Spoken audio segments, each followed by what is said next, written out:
Two trains are racing toward each other on a stretch of track outside Wuhan. They are not supposed to touch. They are barely supposed to pass each other, doors sealed, cabins pressurized, engineers watching from a control room miles away. Their combined closing speed hits 896 kilometers per hour, faster than a commercial jetliner at cruising. Altitude, generated entirely by two vehicles running on steel wheels, on steel rails with no wings and no runway. One of those trains, on its own, had already touched 453 kilometers per hour minutes earlier.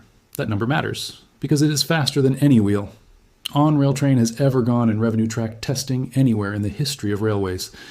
And the strangest part of this story isn't the speed itself. It's that the people who built this train weren't trying to break a record. They were trying to solve a much smaller, much stranger problem, and the record broke almost as a side effect. This is the story of the CR450, and why a train that was never designed to chase headlines ended up rewriting what a train is allowed to do. To understand how seriously this needs to be taken, you have to start with who's actually behind it. This isn't a startup with a flashy rendering and no track record. The CR450 is being developed by the China State Railway Group, the state-owned operator running the largest high-speed rail network on Earth, in partnership with the China Railway Rolling Stock Corporation, or CRRC, the manufacturing giant that builds the vast majority of China's existing bullet trains. The prototypes themselves, two of them, designated CR450AF and CR450BF, were unveiled at a press conference at the China Academy of Railway Sciences in Beijing at the end of December 2024, following roughly 5 years of design and engineering work that began in 2021. This is a government-backed, multi-year, heavily instrumented engineering program, not a viral stunt. Here's the everyday version of what this train is actually up against, because the number 453 kilometers per hour doesn't mean much until you compare it to something your body already understands. Imagine driving a car at highway speed, around 100 kilometers per hour, with your hand out the window. Now imagine that same wind force, but more than 4 times stronger, hammering against a vehicle the length of several football fields, stacked end to end. At those speeds, air isn't just resistance anymore. It behaves almost like a fluid pressing back against the train's nose with enough force to visibly slow it down and shake its structure if the shape is wrong. To put the scale in a second way, the CR450 covers the length of roughly 3 American football fields in a single second. That's not a train picking up speed. That's a train outrunning the very air it's pushing through. So why build something this fast in the first place? Not for the record. The actual engineering brief was almost mundane by comparison. China's existing fleet of CR400 Fuxing trains, the ones currently carrying passengers across the country, top out at 350 kilometers per hour in commercial service. That's already extraordinarily fast by global standards. Faster than Japan's Shinkansen, faster than France's TGV in daily operation. But China's rail planners wanted more headroom, both for raw speed and, just as importantly, for smoother, quieter, more energy-efficient travel at the speeds trains already run.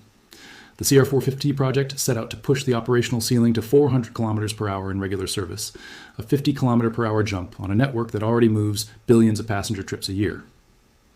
The 453 kilometers per hour reached in testing wasn't the goal.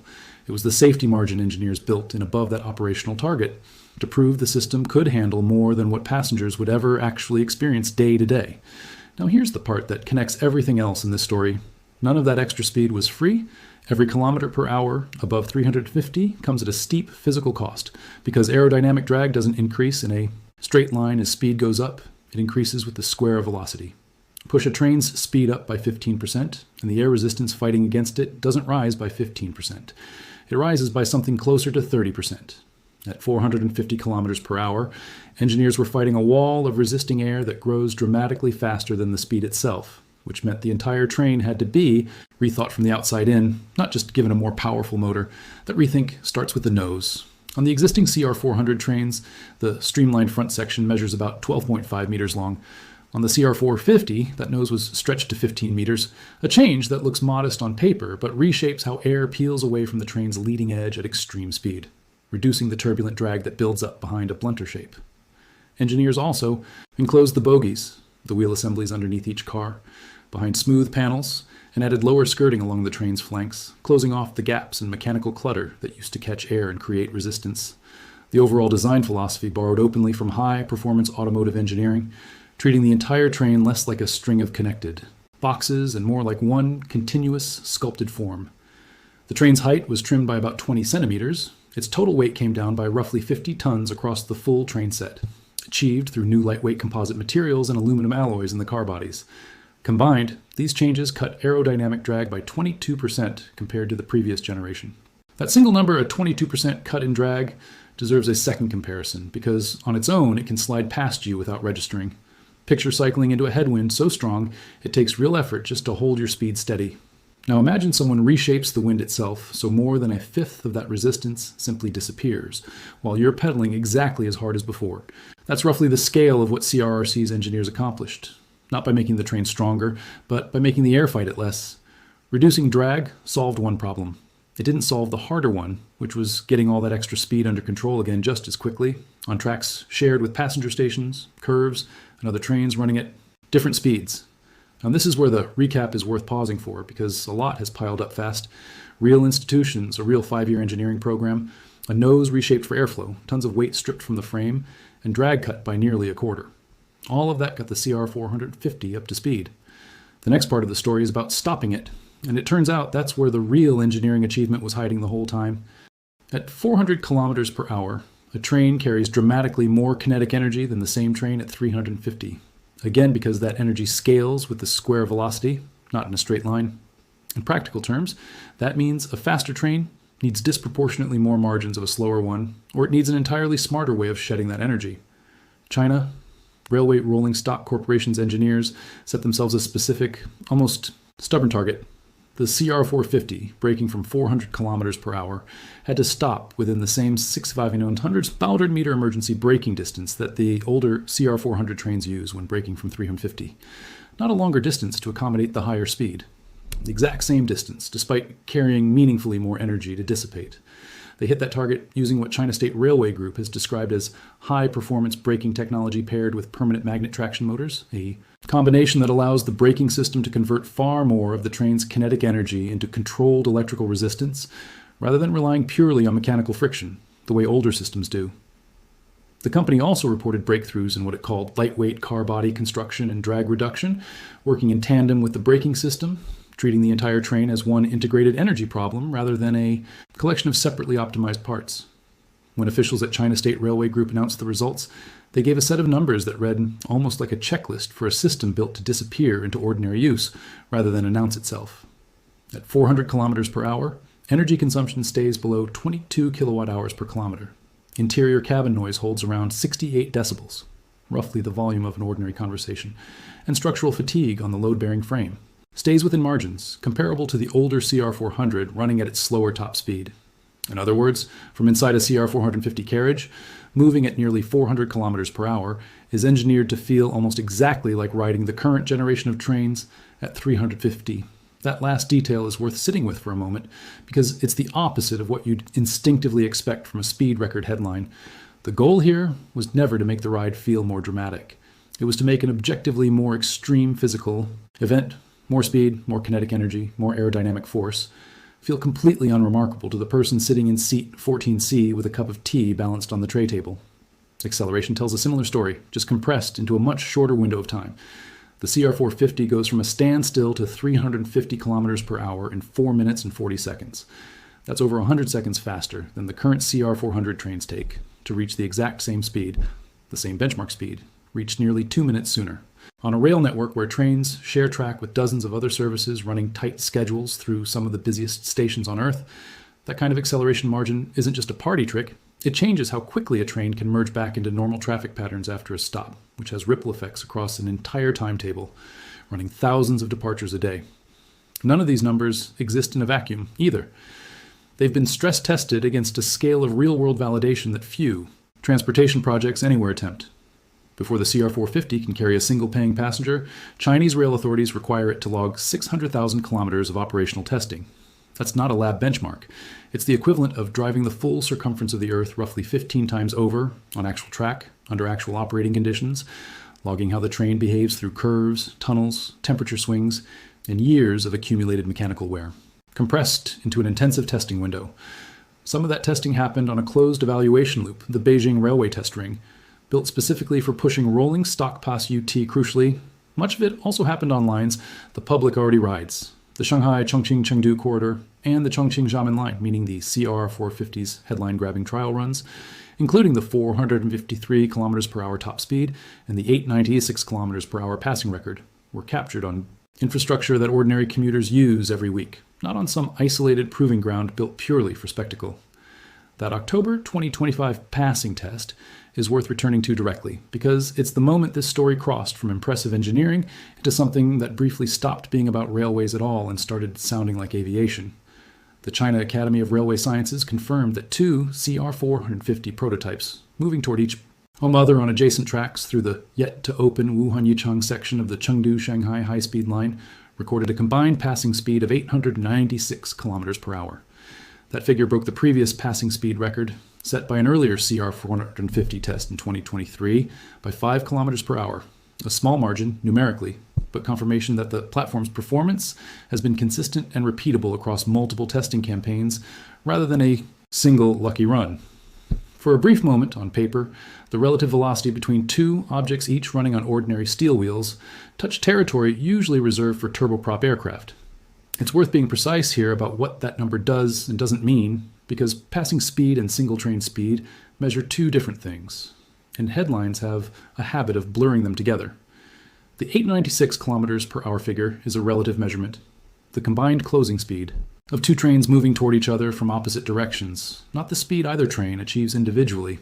The actual verified top speed for a single CR450 unit remains 453 kilometers per hour, itself already a world record for conventional wheel-on-rail technology, meaning trains that stay in contact with the track through steel wheels rather than floating above it on magnetic levitation. That distinction matters because it keeps the achievement honest rather than inflated. China does also operate maglev technology, including the Shanghai maglev, which uses magnetic levitation to reach even higher speeds by eliminating wheel-on-rail friction entirely. The CR450 isn't competing in that category. It's the fastest train of its specific type, the type still dominating almost every high-speed rail network on the planet, which is precisely what makes its numbers relevant to how people will actually travel, rather than a demonstration limited to an isolated experimental line. That relevance is really the heart of why this story matters beyond the raw numbers. China's high-speed rail network already spans more than 6 million kilometers of interconnected lines, linking roughly 80% of the country's regions and cities with populations above 500,000. It's the largest network of its kind ever built, assembled largely within the last 2 decades, at a pace and scale that outstrips anything Europe or North America has attempted with high-speed rail. Layering a 400 km per hour service onto infrastructure of that scale doesn't just create one fast route. It compresses travel time across an entire economy. The flagship candidate for the CR450's first major commercial deployment is the Beijing-Shanghai corridor, roughly 1,300 kilometers of track connecting China's political capital to its financial center, currently served by CR400 trains running the trip in a little under 4.5 hours. Shift that same distance onto a 400 kilometer per hour service, and industry estimates suggest the journey could fall to somewhere close to 2.5 hours, edging into territory that starts to genuinely compete with domestic flights once airport transit and security time are factored in. A second deployment is already planned further down the line. Once the second Chengdu-Chongqing high-speed railway, a 292-kilometer route currently under construction, is completed, reporting indicates the CR450 is expected to run there at its full designed operating speed of 400 kilometers per hour, cutting the trip between the two cities to under 50 minutes. For context, that's a drive that currently takes the better part of 3 hours by highway. Now here's where the story needs to slow down and get honest, because everything up to this point has been the momentum side of the CR450's story, and momentum alone doesn't get a train into passenger service. As of the most recent statements from China State Railway Group, the CR450 program is targeting completion of its full operational assessment and final design sign-off sometime in 2026, which is the last formal gate before commercial deployment begins. That is not the same thing as a confirmed passenger launch date, and China State Railway Group has been careful in its public statements not to promise one. Finalizing a train's engineering design in a given year does not automatically mean paying customers or boarding it in that same year. Series production has to scale up after the design is frozen, meaning enough train sets need to be manufactured, inspected, and delivered to actually run a public timetable, not just a handful of test units. Beyond the trains themselves, several candidate routes, including sections of the existing network, may need additional signaling upgrades and track refinements, specifically to support sustained 400 km per hour operation. Since running at a higher ceiling speed safely depends on far more than the train alone. It depends on every signal, junction, and safety system along the entire corridor being certified to match it. Officials covering the project have described a realistic scenario in which full testing wraps in 2026, with commercial service following in a phased rollout rather than a single nationwide switch-on moment. Nobody involved in the program has claimed passengers will be riding at 453 kilometers per hour. That figure will almost certainly never appear on a timetable. It exists specifically as a stress-tested ceiling, proof that the system has margin to spare above the 400 kilometer per hour speed. It's actually being built to deliver day after day for years of scheduled service life.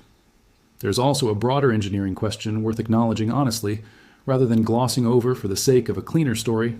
Wheel-on-rail technology, the category the CR450 belongs to, does have physical limits that don't apply the same way to magnetics. Levitation systems, which eliminate friction between the train and the guideway entirely. Some rail engineers have pointed out that as conventional trains push past 400 and toward 500 kilometers per hour, the physical demands on wheels, rails, and braking systems begin to climb steeply enough that further gains become progressively harder and more expensive to achieve. The CR450 isn't claiming to solve that ceiling permanently. It's demonstrating, with real repeatable trial data, that the ceiling sits meaningfully higher than most of the industry assumed it could reach in daily commercial operation, which is a different, more grounded claim than saying wheel-on-rail speed has no remaining limit at all. So where does that leave the train that supposedly wasn't meant to be this fast? Back where this story started, on that stretch of track outside Wuhan, two prototypes closing on each other at nearly 900 kilometers per hour combined. Neither one built to chase a headline. The 453 kilometers per hour, the 896 kilometers per hour, combined passing speed, the 4 minutes and 40 seconds to reach highway plane velocity from a dead stop, none of that was the assignment. The assignment was quieter and, in its own way, more difficult. Take a proven technology already running at the edge of what most of the world considered practical, and find another 50 kilometers per hour of headroom without asking a single passenger to notice the difference, without extending a single meter of emergency braking distance, without raising the noise in the cabin by a single decibel that matters. The record broke almost as a byproduct of doing that job properly. Sometimes the most extreme engineering achievement isn't the one built to feel extreme at all. It's the one built to feel like nothing happened, running quietly underneath a passenger, doing 400 kilometers an hour. Everything about it holding perfectly, deliberately still. Which part of this story surprised you more? The 453 kilometers per hour a single train in reached, or the fact that engineers built it to feel exactly like the slower trains already running today? Tell me in the comments and stick around, because once the CR450 actually opens for commercial boarding, that's a story worth coming back to see for yourself.